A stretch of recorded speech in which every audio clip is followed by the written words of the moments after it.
Deus virtutum convertere et Domine converte nos. Respice de celo et vide et visita vineam istam et protegeam quam plantavi dextera tua. Illustra faciem tuam et salvierimus. Benedicat vos omnipotens Deus, Pater, et Filius, et Spiritus Sanctus. Imagine waking up to a quiet Tuesday morning, checking your phone, and discovering that the oldest institution on earth just rewrote its own DNA overnight. No earthquake, no explosion, just a single sheet of parchment slipped out of the apostolic palace before dawn. By the time your coffee is cold, 2,000 years of tradition are already sliding into history. That is exactly what happened today, and if you blinked, you still felt the aftershock ripple through every parish on the planet.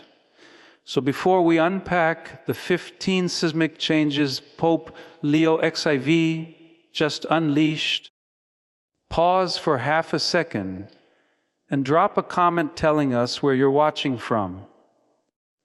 Because wherever you are, this story just sat down next to you and asked for your full attention. The first jolt came with the stroke of a pen that erased all clerical titles. Forget your eminence, forget your excellency, forget the ornate Monsignor. From now on, every ordained man, whether he was ordained yesterday or sits in the scarlet of the Roman Curia, answers simply to Father. Even the Pope himself signs off as Father Leo. Centuries of silk and scarlet that once announced rank have been folded away like old theater costumes. An elderly priest in Philadelphia who carried the title Monsignor for 3 decades told a reporter it felt like watching a beloved photograph burn. Meanwhile, a young Kenyan nun typed a single sentence online: "We are scraping the gold leaf off the family table so we can finally see the wood underneath. The change looks small, just a name, but it cracks the foundation on which an entire aristocracy of grace was built." A father, Leo writes, is known by his presence, not by the embroidery on his cuffs. Next came the quiet death of the Vatican Bank, the Institute for the Works of Religion. Those marble corridors that once funneled billions behind Latin passwords and iron gates has been dissolved, not reformed, not audited, simply padlocked. Every euro is being moved into a transparent diocesan fund watched by an outside Swiss firm whose quarterly reports will be posted online for anyone with Wi-Fi to read. Cardinals who treated the bank as a private hedge fund are reportedly chained, smoking in the shadow of Bernini's colonnade. One mid-level financier was overheard growling, "Does he think this is a charity?" The memo answering him is already public. The Church can own mercy, never a ledger in the dark. Then the Pope turned to families who have been holding their breath for decades. A divorced and remarried Catholic, perhaps your neighbor, perhaps you, once had to choose between the marriage they fled and the Eucharist they craved. Today that wall came down. The decree, Misericordia Infinita, removes automatic excommunication. The teaching on indissolubility has not changed, but the gatekeeping has. The decision now rests in the quiet conversation between conscience, priest, and parish. A 65-year-old grandmother in San Diego wrote us this morning, "I sat in my kitchen and cried over toast because the church finally looked me in the eye and said, 'Welcome home.'" Canon lawyers are already drafting angry articles, yet the pews are filling with people who thought they would never again taste the bread they were raised on. The fourth change slices even deeper into secrecy. The pontifical secret, the cloak that once wrapped abuse cases in silence, has been torn off. Any accusation involving a minor or vulnerable adult now moves straight into the hands of civil authorities. 3 sentences, no loopholes.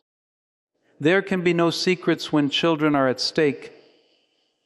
All files, past and present, are open. To protect the institution over the child is sin. Victim advocacy groups are calling it the earthquake they prayed for. Retired cardinals are calling it betrayal.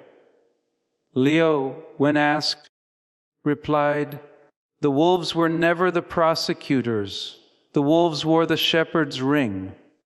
Speaking of rings, new bishops will no longer receive one until they have spent a full year smelling like their sheep. Before the mitre and the crosier comes a mattress in a refugee camp, a cot in a homeless shelter, or a bunk in a prison. No meetings, no photo ops, just 12 months of shared meals, shared labor, shared sorrow. Seminaries report that several ambitious candidates quietly withdrew once the decree hit the printer. A rector in Manila shrugged, the fast track just ran into the mud, and some men realized they only wanted the view from the balcony. The DNA of the episcopate is being rewritten in real time. Meanwhile, annulments, once a labyrinth of psychological exams, canon lawyers, and 5-figure fees, have been reduced to a 6-month pastoral conversation. The question is no longer, did you follow the rules? But was this ever a sacrament in the first place? Megan, a teacher from Chicago, told us she spent a decade feeling like a defendant. Now she feels like a pilgrim. Critics call it theological chaos. Leo calls it grace without a cover charge. Symbols keep falling like dominoes.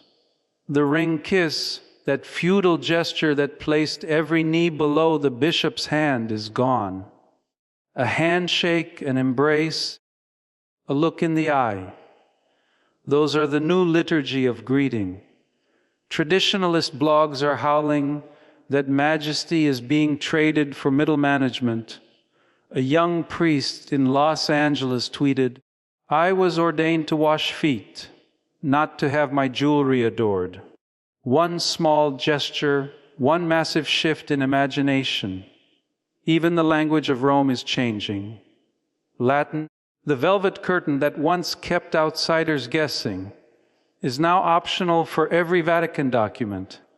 Italian, English, Spanish, French, and German translations drop the same hour the originals do. A scholar in the Latin office muttered, "This is the end of a bridge to the Caesars." A mother of 4 in Manila replied online, "For the first time I can read what my church is telling me before the commentators tell me what to think." Transparency is no longer a slogan, it is policy. The money trail, however, is the detail that keeps bishops awake tonight. Every diocese on the planet must now undergo a full independent audit every 2 years and post the results online. The envelope passed in the collection basket will soon carry a QR code that links to spreadsheets anyone can scroll at midnight. One bishop in the American Midwest groaned, "We will be judged by people who have never balanced a chancery budget. A lay accountant in Dublin shot back, "We've been trusting you. Now you can trust us with the truth." The Vatican's own tax on dioceses, those annual tithes that floated the Roman Curia, has been declared voluntary. If Rome cannot inspire gifts, it will simply shrink. Leo's message is surgical. Earn your keep through service, not statute. Theology itself is being simplified where it once caused sleepless nights.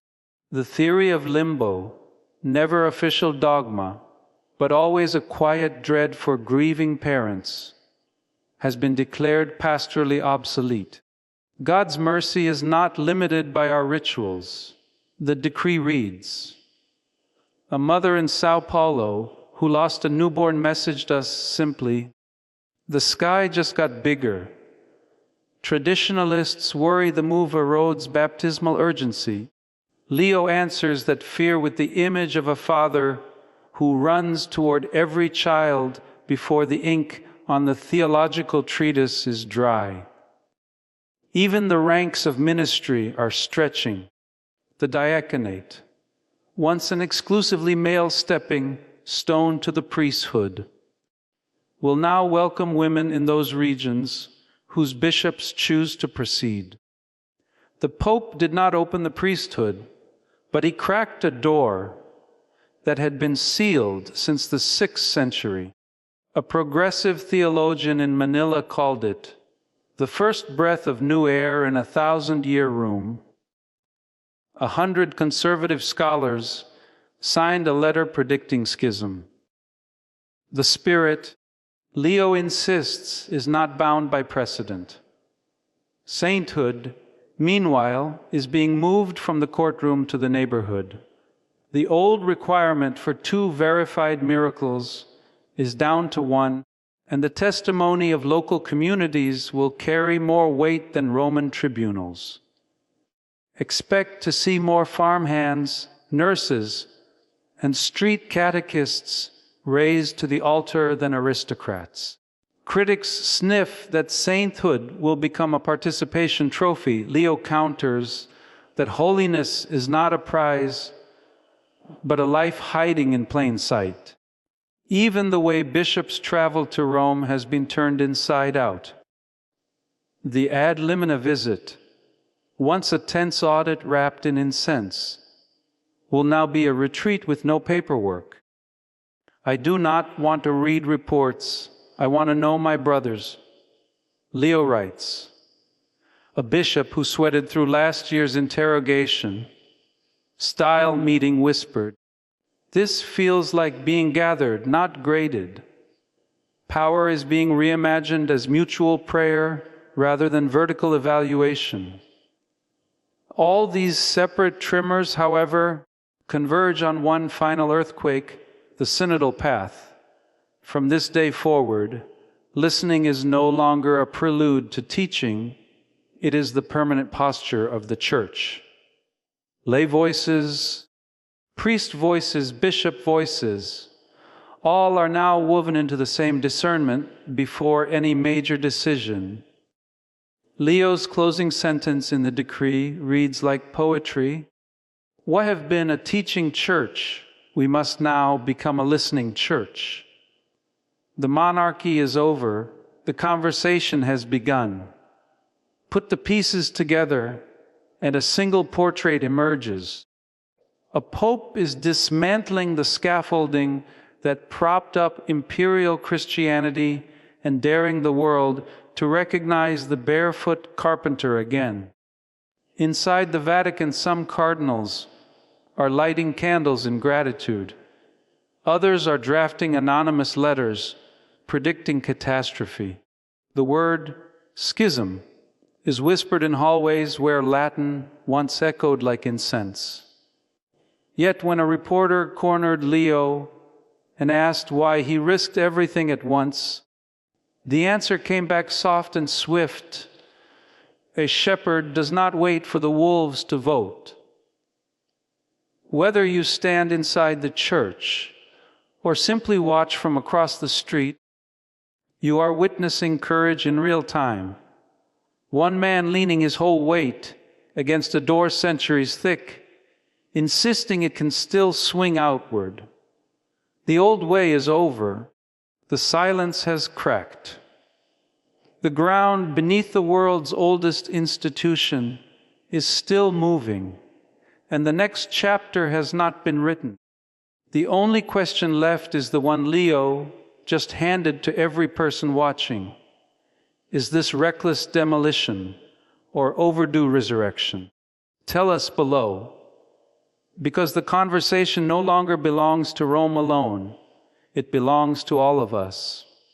The sun has not even reached its height over the Tiber, yet the digital aftershocks of Father Leo's dawn decree are already multiplying like loaves and fishes.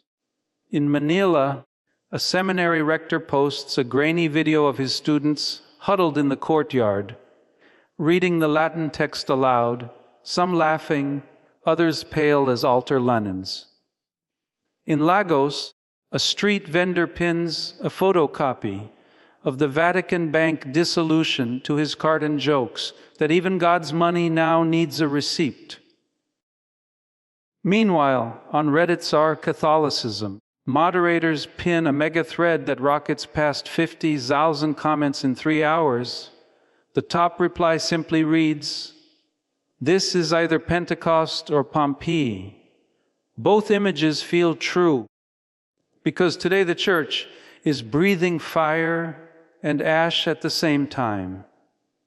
Let's linger on the money for a moment, because nothing strips illusion faster than an open ledger. At noon Roman time, the Swiss auditing firm appointed to manage the new Diocesan Support Fund held its first live stream.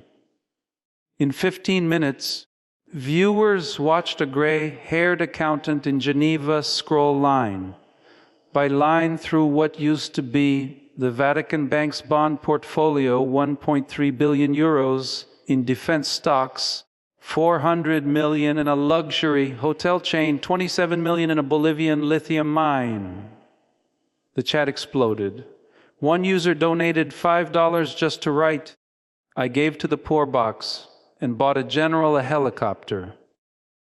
By early afternoon, my collection plate was trending worldwide as Catholics posted screenshots of their parish's last financial statement next to the new transparency portal. In Santiago, Chile, a pastor woke up to find 400 locals queued outside his office demanding to know why last year's youth retreat cost 78 zalozendars for 3 days. By sunset, the same pastor uploaded a PDF apology and a new budget that cut the price to 200. Accountability, it turns out, travels at fiber optic speed. But numbers are only half the story. The other half is flesh and blood. In Krakow, a 43-year-old woman named Ania kneels in the back pew of St. Casimir's, tears sliding off the kneeler. She divorced an alcoholic husband 15 years ago, remarried a gentle widower, and has spent every Sunday since in silent exile. This morning her teenage daughter tugged her sleeve and whispered, "Mom, the Pope says you can come home." Anya did not trust the translation, so she walked to church still clutching her phone like a rosary. When Father Krzysztof greeted her at the door with nothing more than his name and an open hand, she knew the rumor was real. The first reading at noon Mass was the prodigal son. Half the congregation wept before the gospel.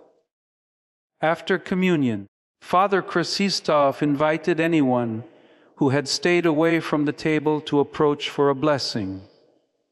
The line stretched to the parking lot.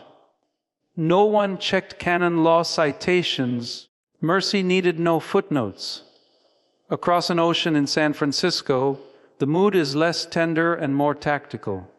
At 300 p.m. Pacific, The Chancery's legal department convened an emergency Zoom with every parish attorney in the diocese. The screen was a mosaic of furrowed brows and espresso cups. The new directive on abuse files means that every sealed settlement, every confidential complaint, every letter once locked in a fireproof safe must now be couriered to the district attorney within 30 days. One canon lawyer warned that the diocese could face bankruptcy within a year. Another replied, "Bankruptcy is a balance sheet problem. Prison is a calendar problem." The call ended with a unanimous decision: comply immediately, schedule listening sessions, and hire trauma counselors. For the first time in decades, the agenda was written by survivors rather than risk managers. Meanwhile, the ripple reaches places the cameras have not yet found. In a refugee camp outside Cox's Bazar, Bangladesh, a newly named bishop-elect named Father Gabriel, still wearing the same muddy sandals he received yesterday's news in, helps unload sacks of rice from a UN truck. A year of mandated service has not yet begun. He volunteered early. When asked how it feels to know he will not be addressed as Your Excellency, he laughs so hard the children imitate him. "I already have a title," he says, pointing to the kids clinging to his cassock. "They call me Uncle." Later, as monsoon rain drums on the tin roofs, he writes in a damp notebook, "Authority smells like wet cardboard and lentils tonight. I think Jesus would recognize the fragrance." Back in Rome, the Secretariat of State has become a ghost town of ringing phones and unanswered emails. With diocesan taxes now voluntary, departments are scrambling to draft fund, raising brochures in 5 modern languages. One official, famous for his scarlet, trimmed cape, was spotted in a local coffee shop trying to convince tourists to buy Vatican stamps so the mailroom can stay open. The irony is cinematic. The same office that once negotiated concordats now hawks postcards. Yet even here, seeds of ingenuity sprout. A group of young employees launches a Kickstarter style platform called Fund the Curia, listing specific projects, liturgy translations, refugee travel costs, internet for African seminaries, and letting Catholics vote with micro-donations.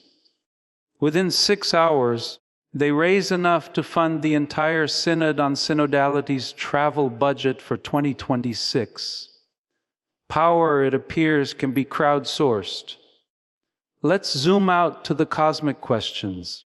Critics argue that flattening hierarchy risks flattening doctrine, that mercy without guardrails becomes mere sentiment. Meanwhile, supporters counter that the guardrails themselves became cages. The tension is not new. It is as old as Peter denying Jesus the night he both loved and failed him. But what is new is the speed. Councils once took centuries. This pope took a morning. In theological circles, a viral meme shows Michelangelo's finger of God reaching toward Adam, except the caption reads, "When the Holy Spirit has fiber, optic." The joke lands because everyone senses the same thing: grace just got a broadband upgrade. Consider the women now stepping toward the diaconate. In Kerala, Sister Miriam has spent 25 years running a hospice for HIV patients. She preaches at Sunday Mass already, technically illegal, yet the bishop looks the other way because the pews overflow when she speaks. Today she opened an email from that same bishop. Begin formation immediately. Rome says yes. She stared at the screen until the screen went dark, then walked to the chapel and wept for an hour, not because she craved ordination, but because the Church finally said her work had a name. Across the world, conservative theologians warn that this is the thin edge of a wedge that will split the priesthood itself. Yet history suggests that every reform once deemed apocalyptic, communion in the hand, Mass in vernacular, altar girls, becomes background scenery within a generation. The question is not whether the wedge exists, but whether the wood is stronger than the fear of the crack. The abolition of limbo deserves its own moment of silence, not because the idea was ever doctrine, but because grief had nowhere else to lay its head. In Guadalajara, a couple who lost their newborn last year kept the baptismal gown wrapped in plastic on a closet shelf, unsure whether their child watched them from some edge of paradise. This afternoon they buried the gown in the garden under a jacaranda tree and planted rosemary above it. They posted a photo online with the caption, "No more edges, only embrace." Within minutes, thousands of similar stories poured in. Tiny white coffins, unbaptized miscarriages, stillborns who never drew breath yet drew every tear. A theologian might debate metaphysics, a parent knows only the geography of loss. By sunset, Phenomora limbo is trending, not as doctrine but as lullaby. Let's talk about the saints next door. In rural Uganda, a catechist named Emmanuel has spent 30 years biking between villages with a harmonium strapped to his bicycle and a medical kit in his backpack. He has buried AIDS orphans, mediated land disputes, and taught grandmothers to read using the Gospel of Mark. Under the new rules, his parish is already compiling testimonies, widows, imams, even the local Pentecostal pastor who once tried to convert him. If the Vatican recognizes Emmanuel, he will become the first canonized saint who also repaired bicycle tires for beer money. The old process would have cost more than his village earns in a decade. The new one asks only, did he love heroically? The answer is a chorus of voices that do not speak Latin yet know Greek when they see it, agape written in dust and diesel. Meanwhile, the curious Latinists gather for what feels like a wake. In a frescoed hallway, a 70-year-old priest recites the Ave Maria in Ciceronian cadence, then wipes his eyes and admits he has already translated the new financial report template into English pro bono. Tradition, he says, is not a museum piece. It is a mother tongue that learns new words so it can still sing lullabies to the next generation. By evening, the same scholars launch a podcast called Living Latin, Loving Mercy, where they read Leo's documents in the original and then explain them in memes. The first episode ends with the phrase, Ecclesia semper reformanda est, hold my beer.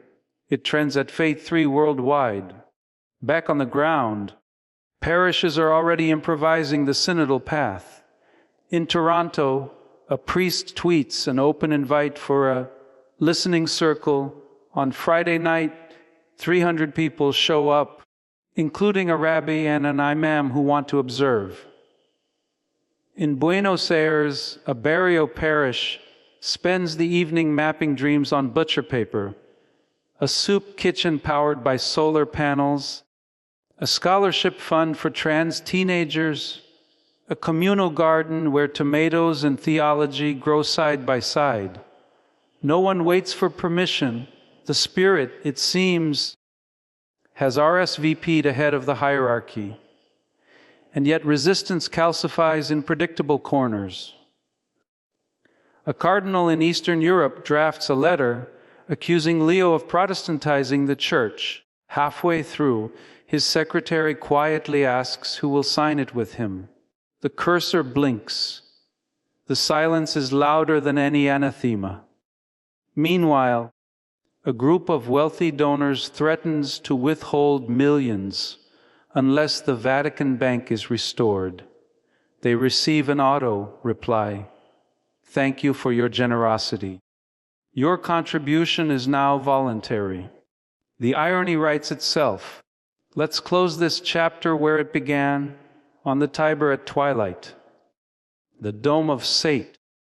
Peter's glows copper against a cobalt sky, but the square below feels different. Tourists still toss coins into the fountain, yet locals linger longer, reading the new multilingual plaques explaining where their money goes. A street musician switches from Ave Maria to Here Comes the Sun, and no one corrects him. A child asks his mother why the Swiss Guard isn't saluting the bishops anymore. She kneels and whispers, because today the Church decided to salute us first. The story is far from over. Schism, renewal, or both could arrive with the dawn. But tonight the river keeps flowing, carrying the reflection of a church that suddenly looks smaller, poorer, and, strangely, more like the one who once calmed the sea with a word. The next video will drop the moment the next document leaks, the next bishop steps down, the next saint next door is recognized. Until then, keep the comment section blazing, the notifications on, and your heart cracked open, because the hinge of history is creaking, and you are standing on the threshold with the rest of us.